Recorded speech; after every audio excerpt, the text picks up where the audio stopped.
Hey everybody, welcome to another drive-through rundown. Today we're going to take a look at the anniversary release of War of the Ring 2nd edition. Now this is a very limited print run that they did. I believe they sold completely through the allotted run. I think there's a small chance they'll release something of a similar nature, but probably not for some time. You'd have to contact the publisher to be sure. But I kind of wanted to go through this. I've not reviewed this game properly.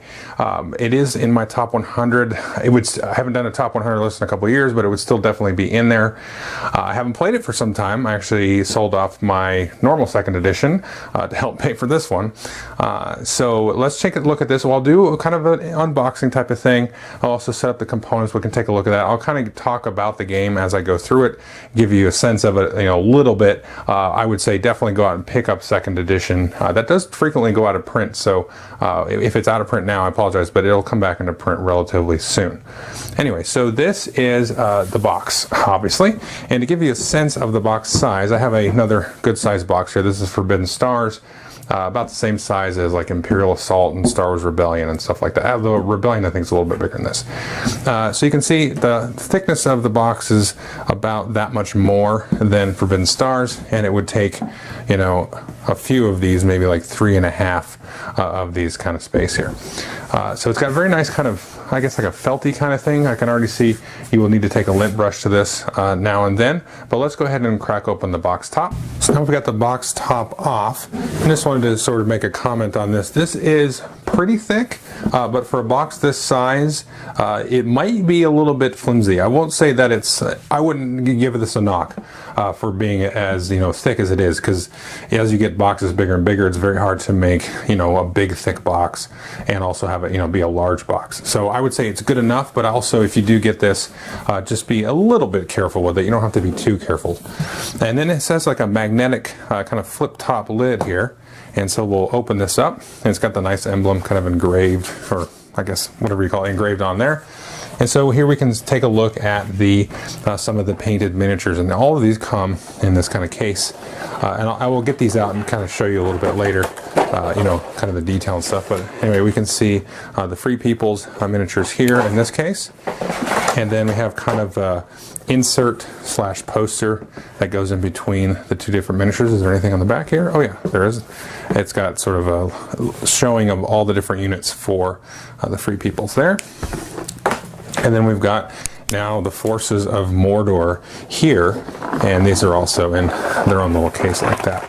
And there's also, the White King here, and he's on his Drake there, and all the different miniatures there, and you can see them all painted up there. And then we've got a couple of other nice things in here. So here we've got the books, which we'll show in a little bit. So let's just take these out, move those to the side, and we've got a nice insert here for some of the other miniatures, some of the heroes, I guess, and the specific villains.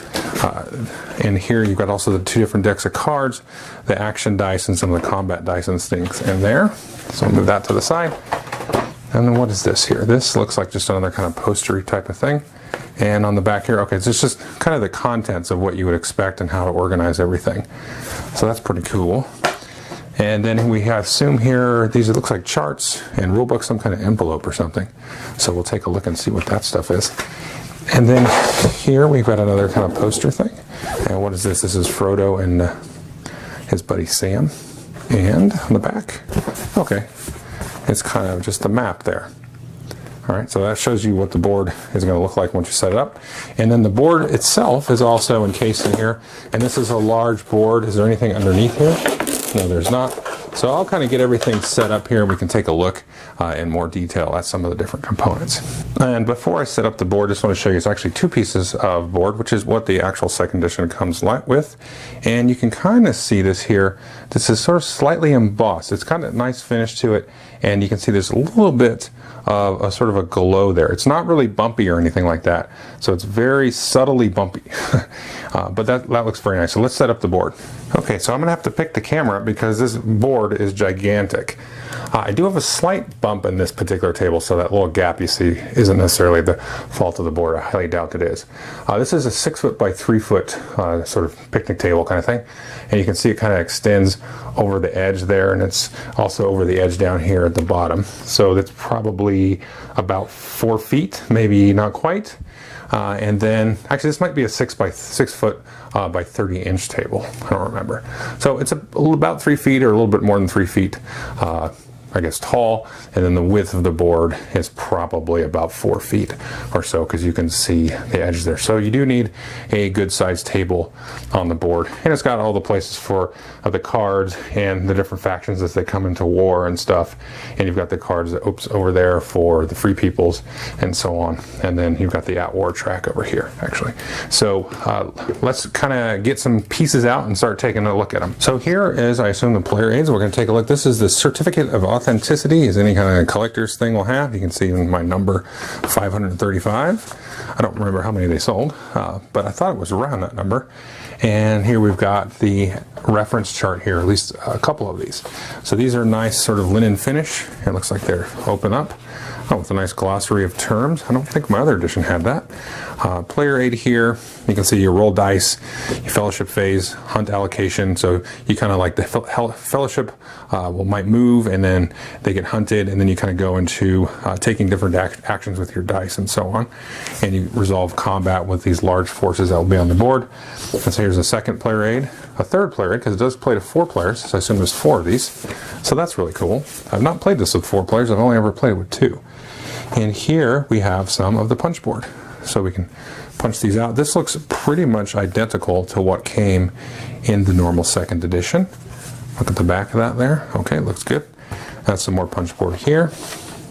Yeah, I think that's all identical. Oh, and here is the bag. This is pretty cool.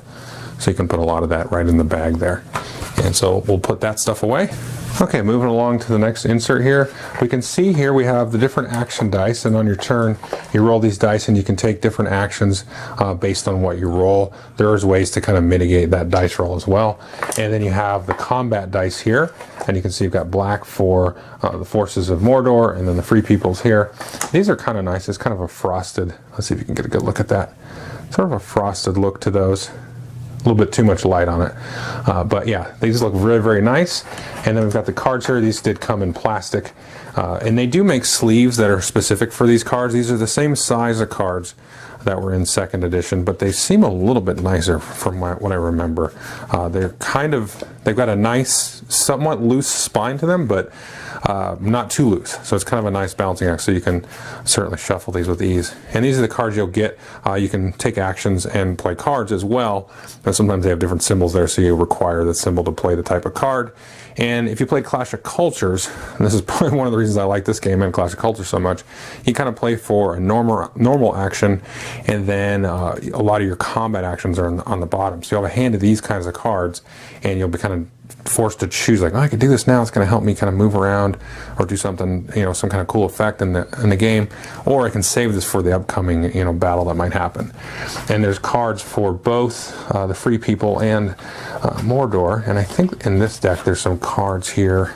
Right, you've got some cards here for the different characters. So you've got Gimli, Son of Gloin, got some different special abilities and some different stats there.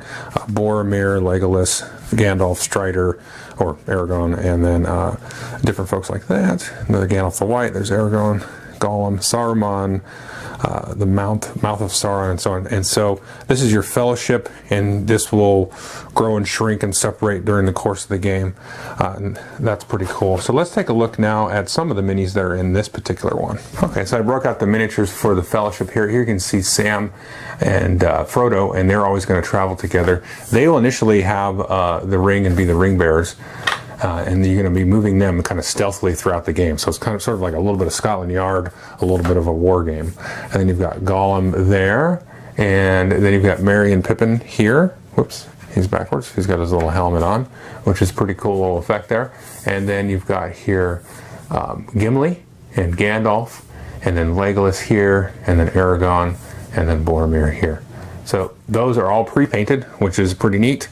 And I think for a pre-paint job, they do just fine. I might throw a wash on these if I'm feeling frisky, because now that I've started painting, it might be kind of cool to throw a little wash and a little dry brush on there.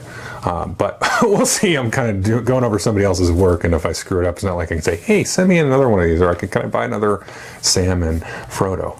Now here's kind of the evil counterpart to the Fellowship here.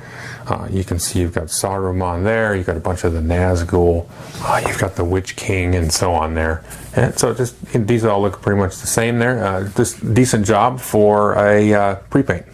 And now let's just take a quick close-up of some of the different shadow forces, the different troops that are in here. I'm not going to go through and set them all up on the board because that would take a year. But let's take a quick look at some of these. And here we can see the Oliphants here. These are pretty nicely done, I think, there. So we take a look at that.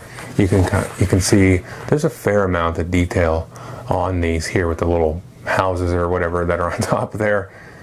Yeah, pretty solid paint job on those. And then you've got some of the warriors here. And we can see him here. And I did take a quick glance at these, and it looks like all the figures are in good shape. There's not really any bent poses or anything like that there. So that's these fellas. And here we've got the Warg Riders here. Let's take a look. I really like these. Look at these, is really cool.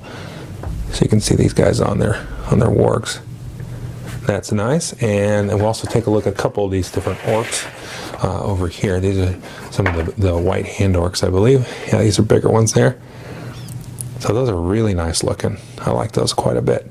And there's some of the smaller ones. Take a look at this guy here. See that? It's got his little armor on there. So that's going to look really cool getting all those set up on the board. And now let's take a look at the Free Peoples here. You've got much more variety here because it's kind of like all the different folks in the land allying against Sauron. All right, so I just decided to kind of grab one of each of these, the different models that are in there. And the one nice thing about it is you can see you've got kind of the different sigils on there. So you've got the Gondor sigil, the Rohirrim, and the elves and so on. So that's pretty cool. You've got the different types of dwarf units here, axes and hammers, and the little bannermen for each of the different sides. So these are also nicely done. And just kind of zoom in there in this fella. So this is cool. It's got the sigil there and the armor. So anyway, I just want to give you a quick kind of overview of all the different minis and just kind of a glance at the paint job that's done. I did notice a couple of these folks here had slightly bent. You can see that's sort of bent there, but that's nothing you can't fix with a little bit of hot water and some cold water. And finally, we're going to go ahead and take a look at this sleeve here for a couple of books. So there's a couple of books in here.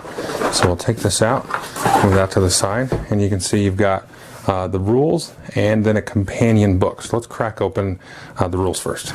Okay, so we'll go ahead and crack open the rules. This is a nice hardback. These pages have a nice texture to them, so it makes it feel fancy. But just glancing through the rules, it looks like it's got kind of your normal rules that you would normally get with second edition, updated, of course, with all of the different graphics and everything for the new minis and all that kind of stuff.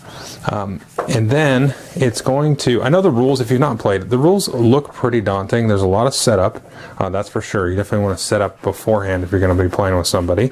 But it's pretty well guided. I mean, you roll the dice here, you take the actions based on that, and the player aids give you a good sense of what you can do. This is one of those games where the rules are actually pretty simple, but kind of knowing what to do and what's a good idea, what's a bad idea is going to be, how you're going to learn the game. Because this is really the whole game here. You can get new characters, you can muster new units in certain locations on the board, strongholds that you've got, and then you can, take different action cards and do different maybe special abilities, based on the different characters and stuff. And here gives you kind of a breakdown of the cards. But the gameplay and your decisions are really guided by the cards that you've got, as well as the dice that you roll. And the combat works, it's pretty straightforward. You play a combat card, you roll some dice. The leaders will roll dice as well. Let's see what else. That's right, there's different rules for the siege. It's been a while since I played this because, like I said, I got rid of it because I had to help kind of fund this one. So you've got some different rules for that. And then, let's see here. The hunt for the ring part here is really the special part of the game, because otherwise it's just kind of a big war game with a lot of troops and moving troops around and having big combat and all that stuff. The hunt is usually how the game's going to end. I've not seen it end with a kind of a combat victory where you can take over a certain number of locations and so on. Usually either the ring bearers are caught, or they go all the way through into Mount Doom and throw away the ring into the pit. So, and it looks like this one also has rules for, oh no, that was the other book, I'm sorry. There's rules for multiplayer, which I said I haven't played. I've been told you should really just play with 2 players, but I like Star Wars Rebellion, which I think is analogous to this game. And I think if you enjoy Star Wars Rebellion and you like the theme of Lord of the Rings, then I would definitely pick up the 2nd edition. So let's take a look at the companion book here. And this is a very, very interesting little book here. It's got a lot of stuff in here. It's got strategy and kind of a little bit of background information about all the cards and everything. And so I'm gonna have fun just reading this, so maybe I can be good at the game one day. But yeah, so it kind of just breaks down all this stuff, the different cards, the characters, defending the West here, and talking about some of the troop movements and the tactical positions and stuff like that. What's this? This gives you kind of an example, it looks like, how to maybe draw armies away from the ring bearers and all that kind of stuff. That looks pretty cool. What else do we got here? Unusual openings in War of the Ring, how to play those strange opening roles as the Free Peoples. This is going to be very, very useful, I think, for folks. And maybe hopefully they do publish this book separately, because this looks pretty useful. And when I was glancing through it earlier, it gives you kind of the frequency and the probabilities of the different types of cards and the dice and all that stuff too. So here you go. Character event cards. It gives you strong early game, strong mid game, late game. I mean, this is just going to be it's almost unfair if somebody reads this and somebody else doesn't. But you can always let your friends borrow it, and then they can do it too. And there was some other stuff in the back here. It looked like there was possibly, yeah, here we go. So there's even some information here about expansion cards and stuff like that. So all this is going to be compatible with any of the 2nd edition expansions. I mean, basically the only thing you would need to make it like 100% would be to paint the minis that might come in the different expansions. Because I know I used to have the tree guy, and I never had the Lords of the Middle-earth one. But yeah, so this looks like a pretty cool thing here.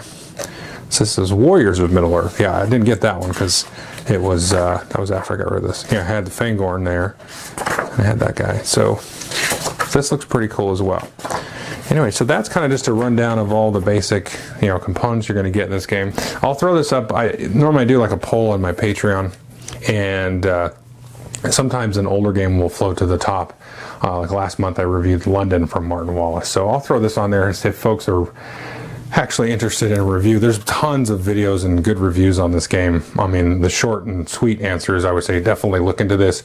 I would certainly recommend it. It is a longer game. It's going to take you about 3 to 4 hours, probably, maybe longer your first time. But I think it's certainly worth it. You can set aside a Saturday or something like that. And there's a lot of replayability here. There's a lot of strategy. There's a lot of variability that's going to happen just because the dice can kind of jack you up a little bit. You might not have the best, hand of cards, but that's part of the fun of kind of puzzling through and figuring out what the best options are in terms of what you're dealt and what you've been given. It is very thematic. If you're a fan of Lord of the Rings and The Hobbit and all that stuff, it really brings to life the book. And I compare it to Star Wars Rebellion, which I think most people are probably familiar with because it's a new game and it was pretty hot last year. You can kind of play like a what if of the trilogy, just similar to Star Wars Rebellion, a what if of the original trilogy.